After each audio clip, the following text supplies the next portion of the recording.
Em nome do Pai, do Filho e do Espírito Santo. Amém.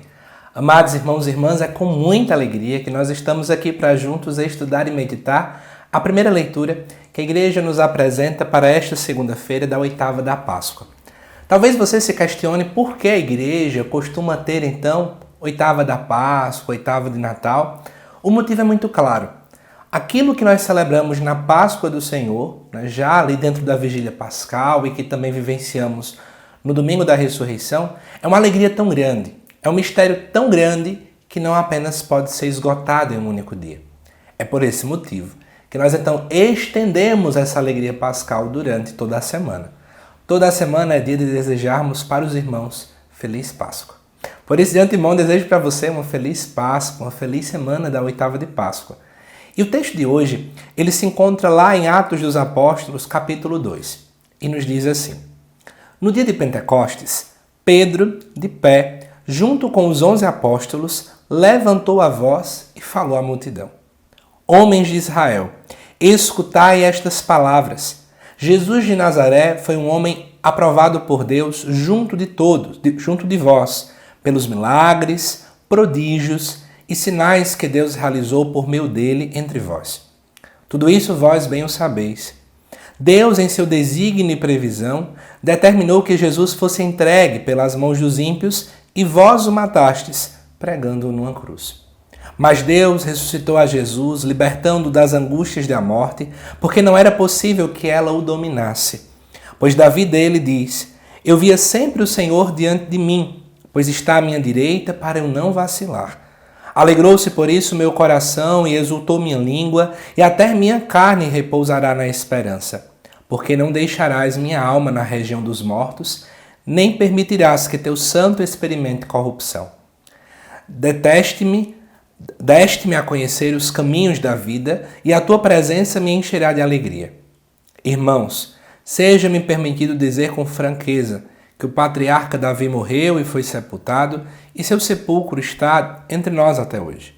Mas, sendo profeta, sabia que Deus lhe jurava solenemente que um de seus descendentes ocuparia o trono. É, portanto, a ressurreição de Cristo que previu e anunciou com as palavras: Ele não foi abandonado na região dos mortos, e sua carne não conheceu a corrupção. Com efeito, Deus ressuscitou esse mesmo Jesus, e disso todos nós somos testemunhas. Amados irmãos e irmãs, nós estamos aqui dentro do contexto do dia de Pentecostes, o dia em que, segundo o relato de Lucas, ao escrever Atos dos Apóstolos, o Espírito Santo ele vem sobre a vida dos apóstolos que estavam lá reunidos no cenáculo. E é muito importante a gente analisar um pouco o texto de Pedro. Pedro, como primeiro líder da igreja, primeiro papa da igreja, ele na verdade se levanta e fala àquele povo. É interessante você perceber como a pregação de Pedro é muito clara, direta e objetiva. Nós estamos acompanhando, às vezes, um espetáculo de pregações muito midiáticas. Elas precisam ser longas, precisam gerar emotividade, precisam levar o povo a chorar e por aí vai. Pedro faz aquilo que é o essencial: anunciar Jesus. E por esse motivo que ele fala, Jesus de Nazaré, ou seja, alguém que vocês conheciam, foi um homem, andou com vocês, fez muitas coisas, vocês já sabem. E aí diz: Deus, em seu desígnio e previsão, determinou que Jesus fosse entregue pelas mãos dos ímpios. Acho muito interessante quando Lucas coloca essa reflexão, quando Pedro coloca isso. Porque ele está querendo dizer o seguinte, que a missão de Jesus não foi um fracasso. A missão de Jesus não fracassou, porque tem gente que acha que é assim: Jesus foi entregue nas mãos dos ímpios, é porque na verdade Deus não cuidou de Jesus como deveria. Talvez Deus errou um cálculo, Mas não. Dentro dos desígnios de Deus, que nós não conhecemos o motivo de tudo, dentro daquilo que já era a vontade de Deus, diante daquilo que Deus já previa, segundo o texto, Deus determinou que Jesus fosse entregue pelas mãos dos ímpios. Mas é interessante que aqui diz que Deus não o matou. É o povo que matou, pregando numa cruz. Pedro, nesse momento, ele coloca a responsabilidade da morte de Jesus não em Deus Pai. Por isso, desculpem a sinceridade, mas eu não gosto muito da opção teológica que aquela canção faz. Deus enviou o seu Filho amado para morrer em meu lugar, porque ele vive, Eu posso crer no amanhã. Porque Deus não enviou Jesus diretamente falando para morrer por nós. Segundo o catecismo da Igreja Católica, Deus enviou seu Filho para nos salvar. O ápice é a salvação. Porque se eu colocar o ápice como sendo morte, parece que a morte é mais forte do que a salvação, mas a salvação é o ponto-chave. Ora, dentro da missão de Cristo, ele tinha que anunciar as coisas. E aí isso, obviamente, levou, consequentemente, a ele ser entregue na mão dos ímpios. Mas o povo escolheu que ele pudesse então morrer. E aí no versículo 24, Pedro continua. Mas Deus ressuscitou Jesus. Né? Porque não era possível que a morte dominasse o Cristo. Ele faz um aspecto bem interessante da Sagrada Escritura. Ele olha para o Antigo Testamento e observa que lá no Antigo Testamento tem coisas que só faz sentido se fossem então aplicadas a Jesus Cristo. Por isso que ele pega essa expressão que está ligada aqui ao rei Davi. E ele mostra, olha, Davi foi sepultado. Davi não ressuscitou, mas Jesus sim.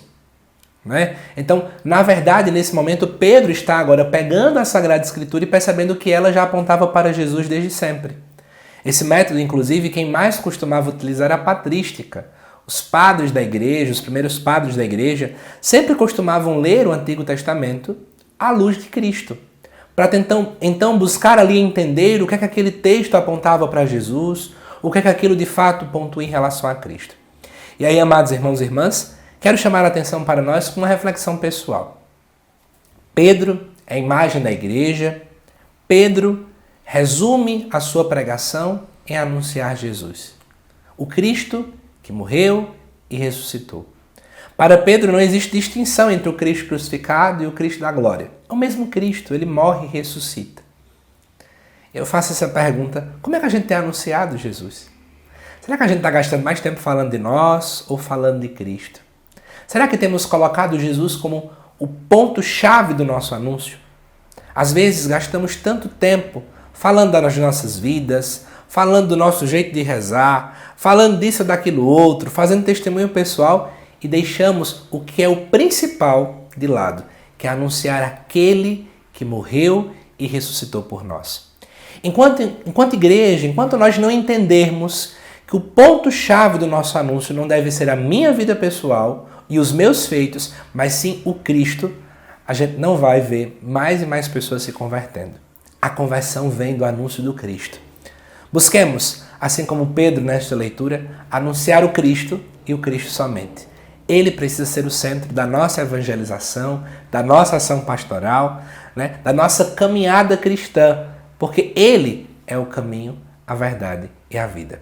Amados irmãos e irmãs, que Deus te abençoe, uma feliz Páscoa para você. Eu te aguardo daqui a pouquinho aqui no canal para o estudo do Evangelho desta segunda-feira da 8ª da Páscoa, que também vai estar disponível para você, tá bom?